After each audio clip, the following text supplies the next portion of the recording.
this is the area where the disk drive will be. So I'm guessing you just slide it right in.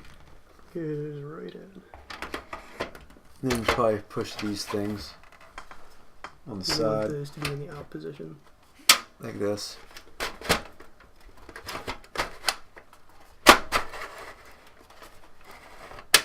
And there she goes. That was about as easy as things get. And you only press them whenever you want to release it. Okay, so the screws are now screwed on. Probably should have been saying that while it's actually being done, but now they're screwed on. So what's next? We're done. We're going to put in the data and power cable for the Need to disk put drive. data and power cables in the disk drive. Then we're done with the inside. We're going to plug it in. Hope something runs. And if it all runs, we're going to leave the side panel open the first time we run it. Yeah, we can. Yeah, that'd be cool. Make sure nothing catches on fire. Oh my. And I heard like a little baby snap. That was very anticlimactic. Everything's plugged in. Now we're going to plug it in to the power.